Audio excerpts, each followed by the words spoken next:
जनता के हित के लिए हो। कांग्रेस को लेकर बड़ा दर्द झलक रहा है आपके चेहरे। कंगना ने गलत किया, क्या दर्द झलक रहा है? कांग्रेस को लेकर, राहुल को लेकर बड़ा दर्द झलक मुझे रहा है देश की जनता के साथ जो हो रहा है ना, उसके लिए दर्द झलकता है। ठीक है, इसका ये नहीं कि राहुल गांधी, मैं वकील दिखाई दे रही हूँ, वकील दिखाई दे रही हूँ क्या? तो डरना क्यों चाहिए? किस लिए डरना चाहिए? किससे डरना चाहिए? डरते वो है जो गलत होता है, तो डरना किस लिए चाहिए? यहाँ इस देश में तो सब डराने की कोशिश करेंगे, कोई भी किसी को कुछ भी धमकी देगा तो डर जाना चाहिए क्या? यहाँ पर कोई किसी से डरना नहीं चाहिए। डरना इसीलिए नहीं चाहिए क्योंकि कोई डराने की कोशिश कर रहा है, धमकी दे रहे हैं उनको मारने का, उनको अलग अलग तरीके की बातें कर रहे हैं, कभी आतंकवादी बोलते हैं, कभी उनको मारने की धमकी देते हैं। तो मैं तो ये कहूँगी क्यों डरना चाहिए? डरना किस बात के लिए? क्योंकि देखिए इस देश के अंदर हमारे यहाँ पर लोकतंत्र है और लोकतंत्र में बिल्कुल ही नहीं डरना चाहिए, क्योंकि लोकतंत्र में लोग से सिलेक्ट करा हुआ नेता होता है और नेता से क्यों डरना चाहिए? किस बात के लिए डरे? तो सही बोल रहे हो, नहीं डरना चाहिए। कहाँ से अपमान किया है?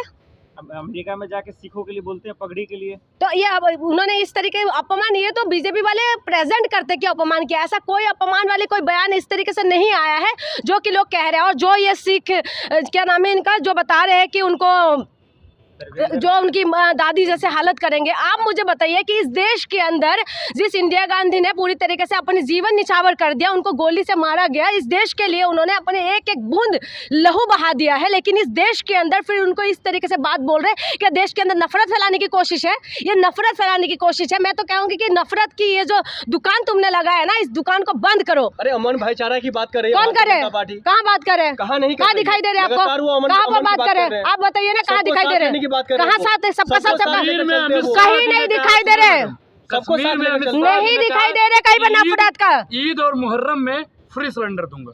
सिलेंडर देने का वादा तो यहाँ पर भी किया था, यूपी के अंदर कहा था कि नहीं कि दिवाली की टाइमिंग में देंगे, नहीं किया, नहीं दिया ना। और आए आपकी बात, इनकी बातें कुछ करते हैं और करते कुछ है। पहले बोलेंगे कि बेटी बचाओ बेटी पढ़ाओ, नहीं, फिर उसके बाद बोलेंगे कि सबका साथ सबका विकास, नहीं। आप बोल रहे अमन और शांति की बात कर रहे हैं, कहाँ अमन और शांति की बात कर रहे हैं? राहुल गांधी ने ऐसा क्या कर दिया? मैं राहुल गांधी की कार्यकर्ता नहीं हूँ, ठीक है, मैं इस देश की नागरिक हूँ और मैं इस देश की नागरिक होने के नाते मुझे सारी चीजें दिखाई दे रही है कि कहाँ कुछ गलत हो रहा है, कहाँ कुछ सही हो रहा है। कहाँ से पट्टी बांधा? नहीं दिख रहा आपको? कहीं नहीं दिखाई दे रहा है। विकास होगा तो विकास बताइए ना, विकास कहाँ हो रहा है? आपको पता है मध्य प्रदेश में उनकी सरकार है, उनकी सरकार है ना मध्य प्रदेश के अंदर, है कि नहीं? आप मुझे बताइए। जनता ने सुनिए ना मेरी बात, मध्य प्रदेश के अंदर उनकी सरकार है, वहाँ पर महिला का मंडी के भाव बेचा जाता है, मंडी के भाव, ठीक है, राजगढ़ के वो है। आप देख लीजिएगा, जो वीडियो वायरल भी हो रहा है और आप पढ़ भी लीजिएगा, मेरे पास सबूत भी है, मैं आपको दिखा भी दूंगी, ठीक है। जनसत्ता में जिस तरीके से वहाँ पर न्यूज छपे है, तो इनकी जो ये कहते हैं बेटी बचाओ बेटी पढ़ाओ, सबका साथ सबका विकास सबका विश्वास जीतने की बात करते हैं, आप कह रहे विकास हुआ, कहाँ से विकास हुआ? यही मोदी जी थे ना, तमाम तरीके की बयानबाजी दे के वो दिल में हर एक जो है जनता के दिल में उन्होंने अपनी जगह बनाई, लेकिन उसके बाद आज क्या हो रहा है? आज इस तरह के नफरत करेंगे तो आपका विकास कैसे होगा? मैं विरोध कर रहा क्या? पूरा देशवासी विरोध कर रहे हैं। आपको कहाँ दिखाई दे रहा है कि मैं हर बात की विरोध नहीं करती हूँ, मैं उस बात की विरोध करती हूँ जहाँ पर विरोध करना जरूरी होता है। आप ये बताइए, नेता प्रतिपक्ष का नेता है राहुल गांधी, और राहुल गांधी के ऊपर इस तरीके के जो बयान दिया है, आप उनके ऊपर एक्शन क्यों नहीं हो रहे? क्यों नहीं हो रहे? उस विदेशों में जो है भव्य तरीके से स्वागत हो रहा है। अरे रहने दीजिए, सुनिए मेरी बात, हाँ सुनिए, प्रधानमंत्री का स्वागत होता है, बहुत अच्छी बात है, लेकिन इसका मतलब ये नहीं कि देश के अंदर नफरत फैल रहे, जो है नफरती बयानबाजी दे रहे हैं, उनके ऊपर लगाम ना लगे, ये गलत बात है। देश में विदेश में डंका बजाए, हमें कोई दिक्कत नहीं, हम खुश है, लेकिन देश के अंदर अगर अमन और शांति नहीं रहेंगे तो हम बोलेंगे इसमें। क्या दिक्कत है? क्यों बीजेपी के नेता ने आपको धमकी दे देगा? अच्छा लगेगा क्या? क्यों धमकी? ऐसा इस तरीके की धमकी देंगे कि जीप काट दो, जीप जला दो, 11 लाख का इनाम दे देंगे, आतंकवादी बोले, क्यों देंगे? सुनिए मेरी बात, कांग्रेस में थे ना, कांग्रेस से आप चले गए, कांग्रेस में आप चले गए बीजेपी में, अब बीजेपी में जाने की बात तो नफरती बयानबाजी दे रहे हैं। भंग होगा। मेरी मुंह किसी में भी नहीं है, मेरे मुंह मेरे देश से है, मेरे देश से मोहब्बत है, और इसीलिए मैं कह रही हूँ क्योंकि देश के अंदर विपक्ष मजबूत होना जरूरी है। और कोई भी विपक्ष हो, चाहे कांग्रेस हो, समाजवादी पार्टी हो, अरविंद केजरीवाल हो, जो भी विपक्ष के नेता है, विपक्ष के नेता मजबूत होना जरूरी है, क्योंकि विपक्षी नेता, सुनिए मेरी बात, अगर विपक्षी नेता अगर मजबूत होगा तभी भी देश के अंदर लोकतंत्र बचे रहेंगे। अगर आप सोच रहे हैं ना कि एक ही नेता के अंदर पूरा ताकत दे देंगे, तो आप ये गलतफहमी मत रहिए कि आपके लिए विकास होगा। क्या पार्टी आपकी कौन सी है? मेरे विपक्ष में, विपक्ष की जनता के लिए जो काम करेगा वही मेरे फेवरेट है। धमकी से सोनिया गांधी, प्रियंका गांधी डर गई है, कोई बयान नहीं आया है उसका। क्यों डर गई? कहाँ डर गए हैं? कहाँ दिखाई दे रहे हैं? कुछ बोल नहीं रही है तो क्या? सोनिया गांधी जी नहीं, प्रियंका गांधी। आप वो नहीं बोलेंगे तो जनता चुपचाप सुनते रहेंगे क्या? सिख समुदाय के जो लोग हैं, सिख अगर इतना अच्छे लोग होते हैं सिख समुदाय के लोग, अगर उनकी गुरुद्वारा बंद हो जाए ना कि देश के अंदर तमाम जो लोग हैं भूखे मर जाएंगे ही हुई। ठीक है, ऐसे अच्छे लोग होते हैं सिख समुदाय के लोग, वो लोग नफरत नहीं फैलाते। जो ये आए हैं ना बयान देने के लिए, ये बस बीजेपी का कार्यकर्ता है, बीजेपी का नेता है, इसीलिए इस तरीके की बयानबाजी दे रहे हैं। चुप क्यों है इस पर? सोनिया गांधी जी चुप है, जब उनका मौका आएगा वो देंगे कि वो नेता है, उनके लिए मैं कुछ नहीं बोलूंगी। मैं आम जनता हूँ, मुझे अच्छा नहीं लगा इस तरीके की बयानबाजी। देश के अंदर नफरत फैलेगा तो मैं आवाज उठाऊंगी। ठीक है, बीजेपी के नेता राहुल गांधी के खिलाफ तो एफआईआर दर्ज भी कर रहे हैं। हाँ पता है मुझे, कर रहे हैं तो कितना, अरे कहा कितना कुछ एफआईआर होते रहते हैं। अरे सुनिए मेरी बात, कितना एफआईआर होते हैं नेताओं के पास। आप देख लीजिए, गूगल करिए कितने नेताओं के पास कितना एफआईआर है। एफआईआर होने से कितना नेता जेल के अंदर गए ये बताइए। ब्रजभूषण शरण सिंह के ऊपर भी हुए थे एफआईआर, क्या हुआ आपने देखा? बीजेपी ने उनको आभूषण बना के पहन के घूम रहे हैं। आप लोग बोलते हैं क्या जेल जाएंगे? किस बात के लिए जेल जाएंगे? किस बात के लिए जेल जाएंगे? कहाँ से नफरत फैल रहे हैं? आप लोग नफरत फैला रहे हैं। कहाँ से नफरत फैल रहे हैं? कि मोहब्बत की बात करना क्या नफरत फैलाना होता है क्या? आरक्षण को खत्म कर देंगे। बस आपका बस कोई हो इस तरीके के बयान नहीं दिया, आप लोग पता नहीं सुन के आ जाते हैं। जो बीजेपी वाले करते हैं कहते हैं वही आप लोग बोल के आ जाते हैं। आप लोग बयान दिखाइए ना इस तरीके की। आप लोग बयानों को पता नहीं, तोड़ मरोड़ के जैसे बीजेपी वाले बोलते हैं तो आप लोग ही बोलते हैं। बीजेपी अनपढ़ जाहिल है क्या? उनको समझ में नहीं आता है क्या बोलते हैं? बयानों को वो तो आलू से सोना निकाल देते हैं भाई, उनको क्या पता। उनको आलू से सोना निकालने वाले प्रधानमंत्री जी मिल गए हैं। वो आलू से सोना निकालेगा, शौचालय बना देगा तो भक्तों को लगेगा कि हमारे लिए तो जन्नत बना दिया है। तो इस तरीके की उनकी दिमाग है, तो उनकी दिमाग का कुछ भी हल नहीं हो सकते। वो इस तरीके की बयानबाजी देते रहेंगे, लेकिन हमारा काम है कि अगर देश के अंदर नफरत फैल रहे हैं, देश के अंदर अगर नफरती बयान दे रहे हैं तो उसके ऊपर आवाज़ उठाना जरूरी है। मैं भी एक महिला हूँ तो मुझे ऐसी बातें अच्छा नहीं लगा, क्योंकि मैं चाहती हूँ देश के अंदर अमन और शांति बने रहे। अगर आपको आवाज उठाना है, कंगना रनावत जो बार बार आवाज उठाती है ना महिला को सशक्त बनाया, मैं महिला हूं, और सही में वो एक महिला होने के नाते इतना ऊपर पहुंचे हैं। मैं इस बात को उनको धन्यवाद देती हूँ कि एक अच्छी वो एमपी भी बनी है, अपनी बदौलत तो एक एक्ट्रेस भी अच्छी बनी है। लेकिन अगर आवाज उठाना तो जहां पर महिलाओं के साथ गलत होता है तो आवाज क्यों नहीं उठते? तब बिल्कुल चुपचाप रहते हैं। बकलोल है, कार्टून भी बोला है, कार्टून भी बोला है। अरे भाई इतना नेताओं के लिए इस तरीके की बयानबाजी, कार्टून तो तुम खुद बन गए हो।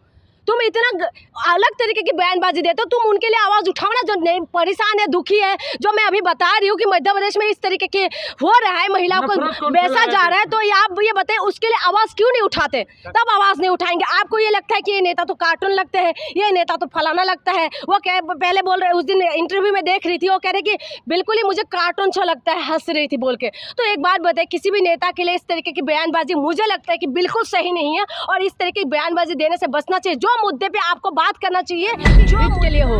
कांग्रेस को लेकर बड़ा दर्द झलक रहा है आपके चेहरे से। कंगना ने गलत क्या दर्द झलक रहा है? कांग्रेस को लेकर, राहुल को लेकर बड़ा दर्द झलक मुझे देश की जनता के साथ जो हो रहा है ना उसके लिए दर्द झलकता है। ठीक है, इसका ये नहीं कि राहुल गांधी, मैं वकील दिखाई दे रही हूँ? वकील दिखाई दे रही हूँ क्या? मैं इस देश की बेटी हूँ और हर मुद्दे पे बात करूंगी जहाँ पर मुझे लगेगा कि ये गलत है। जहाँ पर नफरत फैलेगा तो मुझे लगेगा कि यहाँ पर बोलना चाहिए तो मैं बोलूंगी। मुझे अच्छा नहीं लगा कि किसी नेता प्रतिपक्ष के लिए इस तरीके की बयान देगा। काटना, मारना, जलाना, ये क्या है? नफरती बयान तुम देते रहोगे, सिर्फ नफरत ही फैलाते रहोगे क्या? देश में कभी अमन और शांति की बात किया करो। करते रहते हैं। गलत क्या बोला? राहुल गांधी ड्रग्स नहीं लेते क्या? क्या राहुल गांधी ड्रग्स नहीं लेते? मैंने नहीं देखा, तो उन्होंने कहा कि मैंने नहीं देखा ना ड्रग्स लेते हुए देखा है। ठीक है, जो गलत बयानबाजी, मैं ये सब नहीं देखा। मैं वही देख रही जो जनता के लिए काम नहीं करेगा, चाहे वो कांग्रेस की सरकार भी हो, ठीक है, चाहे राहुल गांधी भी हो। कंगना भी तो महिला है, उनका फिल्म नहीं रिलीज होने दिया। हाँ, कांग्रेसियों ने सत्ता में कांग्रेस ही है। सत्ता में किसकी सरकार है? बीजेपी का सरकार है ना। और वो कौन है? कंगना एक महिला है और एमपी है, सांसद है, तो सत्ता उन्हीं की, सब कुछ उन्हीं का। और उसकी बात करें मेरी तो फिल्म नहीं जाने रिलीज नहीं होने दे रहा। अरे भैया तुम्हारे पास सब कुछ है, ताकत है तुम्हारे पास, कर लो रिलीज। कौन होगा वहाँ पर सेंसर बोर्ड में? कौन होंगे ये बताइए मुझे, सेंसर बोर्ड वाले? कांग्रेसी वालों ने नहीं किया। कांग्रेस का जो सरकार केंद्र में बने हुए हैं, बीजेपी का सरकार है, डबल इंजन का सरकार है। वो लोग कहते हैं कि मेरी तो डबल इंजन चलता है। तुम खुद ही एक सांसद हो, उसके बाद भी तुम्हारी नहीं चल रहा है। सब कुछ चंगा है। हाँ, सब कुछ चंगा सी है भाई। बहुत संघर्षी हो रखे हैं। जहाँ पर डबल इंजन है ना, वहाँ पर डबल इंजन से हवा धुआं निकल रहे हैं। ठीक है, मध्य प्रदेश के अंदर डबल इंजन है ना, वहाँ पर महिलाओं को बेचा जा रहा है। ठीक है, यूपी के अंदर डबल इंजन है ना, वहाँ पर महिलाओं के साथ किस तरीके के बर्ताव होते हैं और आपको ही पता है। आप खुद यूपी से हो, आप मुझे बताइए कि यूपी के अंदर किस तरीके के हालत होता है। और वही डबल इंजन के सरकार के अंदर, रुक जाओ एक मिनट, डबल इंजन के सरकार के अंदर ना बृजभूषण शरण सिंह जैसे बैठे रहते हैं और उनको आभूषण बना के बीजेपी पहनते। डबल इंजन के सरकार के अंदर महिलाओं को नंगा करके घुमाते हैं। मैं आसाम से हूँ, लेकिन मणिपुर के अंदर डबल इंजन की सरकार के अंदर महिलाओं के साथ इस तरीके के बर्ताव होता है। वहाँ आप खुद समझे कि डबल इंजन की सरकार में क्या कुछ हो रहा है। यूपी में राम राज्य है, राम राज्य। हाँ, राम राज्य है, ऐसा राम राज्य है जहाँ पर बिल्कुल ही हालत बेहाल है। ठीक है, जहाँ पर बुलडोजर चल जाते हैं, एनकाउंटर हो जाते हैं, तो कोर्ट कचहरी सब कुछ बंद कर देना चाहिए क्या?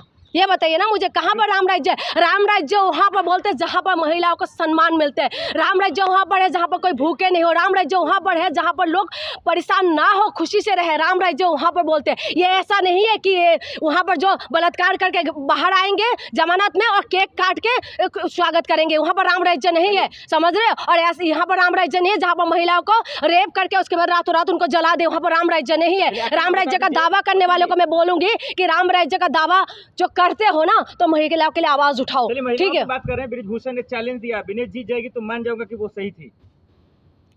अरे बृजभूषण फिर से आपने उन्हीं के पास लेके आ गए मुद्दा नहीं है ये क्या?